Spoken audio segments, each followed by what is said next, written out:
शांति। आज की तारीख है 20/7/2023, 20 जुलाई 2023। आज बाबा के मधुर मुरली का मुख्य सार है, मीठे बच्चे, शिव बाबा का चित्र एक कोठरी में रख दो, घड़ी घड़ी उसके सामने बैठकर बातें करो तो सारा दिन याद बनी रहेगी। एक शिव बाबा का चित्र एक स्थान पे रखो और वहाँ जाओ, बार बार बाबा के सामने बैठकर बाबा से बात करो तो बाबा की सारा दिन याद आती रहेगी।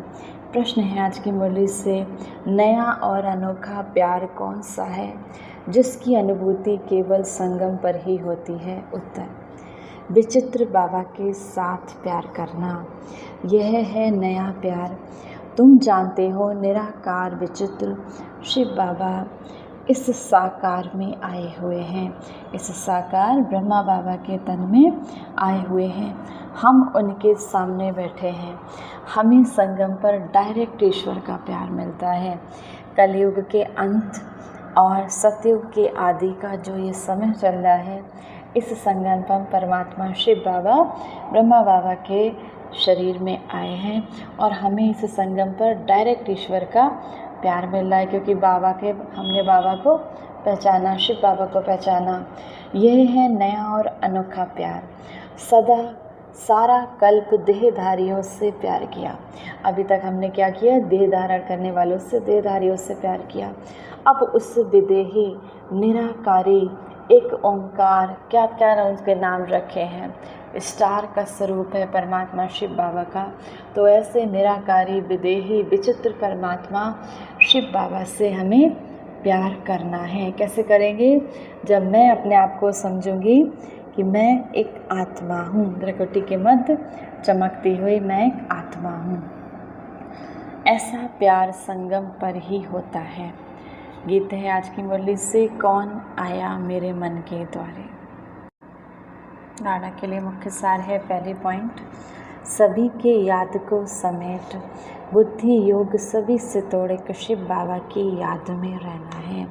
सभी की यादों को समेट इस कलयुग के अंत समय में, जब चारों ओर इस कलयुग में त्राही त्राही है, ऐसे समय में ऐसी कलयुगी दुनिया को भूल एक शिव बाबा को याद करना है।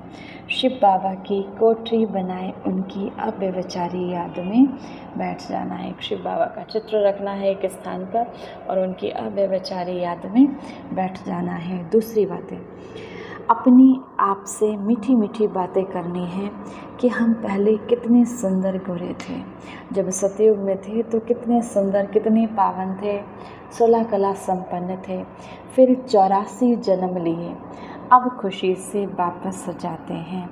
ऐसे अपने साथ बातें कर 100 दर्शन चक्र फिराना है। फिर 84 जन्म लिए, अब खुशी से वापस अपने घर जाते हैं। ऐसी ऐसी बातें करके 100 दर्शन चक्र घुमाते रहना है। मैं आत्मा कितनी पावन थी, कितनी पवित्र थी, फिर धीरे धीरे नीचे उतर कर आई, फिर सीढ़ी पे सीढ़ी नीचे उतर गई और कलयुग में आत्मा पतित बन गई। फिर हमें शिव बाबा पतित से पावन बनाने के लिए आए हैं। तो ये 100 दर्शन चक्र फिराते रहना। वरदान है आज की मुरली से, 100 चिंतन और 100 दर्शन द्वारा हीरे समान अमूल्य जीवन का अनुभव करने वाले वेदाग भव। हीरे समान अनमोल जीवन का अनुभव करने के लिए सदा 100 चिंतन करो और 100 दर्शन चक्रधारी बनो, क्योंकि हीरे को दागी बनाने वाली केवल 2 बातें हैं, एक परदर्शन, दूसरा परचिंतन। एक दूसरे को देखते रहना और एक दूसरे की चिंता करते रहना, दूसरे के बारे में सोचते रहना। तो यही बातें जो हीरे समान आत्मा को दागी बनाती हैं, यही 2 बातें संग के रंग में स्वच्छ हीरे को दागी बना देती हैं। इसीलिए इस मूल बीज को समाप्त कर 100 चिंतन करो। मैं आत्मा शांत स्वरूप हूँ, मैं आत्मा प्रेम स्वरूप हूँ, मैं आत्मा परम पवित्र हूँ। तो 100 चिंतन करो और 100 दर्शन चक्र फिराते रहो, तो धूल और दाग लग नहीं सकता। सदा बेदाग सच्चा हीरा चमकता हुआ अमूल्य हीरा बन जाएंगे। स्लोगन है आज की मुरली से, विचित्र बाबा के चित्र और चरित्र को याद करने वाले ही चरित्रवान हैं। अब शिव बाबा हमारा विचित्र कैसे है? क्योंकि वो निराकार स्वरूप में स्थित है, एक स्टार के रूप में है, निराकार, एक ओमकार जिसको कहा जाता है। शिव बाबा निराकार स्वरूप, इसीलिए उनको विचित्र बाप बोलते हैं, विचित्र पिता बोलते हैं। तो ऐसे विचित्र पिता के चित्र और चरित्र को याद करने वाले ही चरित्रवान हैं। आज की मुरली से सम्मान का अभ्यास करेंगे। मैं निराकारी आत्मा हूँ। जब मैं निराकारी आत्मा का अभ्यास करते हैं तो निराकार शिव पिता, विचित्र पिता हमें अपना याद आ जाता है। तो उसका अभ्यास करेंगे। 1 मिनट के लिए उस निराकार परमात्मा शिव बाबा को याद करेंगे। ओम शांति, ओम शांति, ओम शांति। चारों तरफ से ध्यान केंद्रित करें प्रकृति की ओर। मैं सच्चित आनंद स्वरूप आत्मा हूँ। प्रकृति के मध्य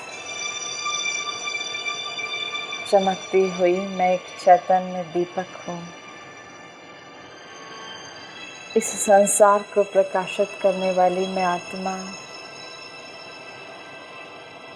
परम धाम से, परमात्मा शिव से दिव्य प्रकाश मुझे आत्मा में समाता जा रहा है। मैं आत्मा संपूर्ण दिव्य बन गई, दिव्य गुणों से संपन्न हो गई, पावन बन गई।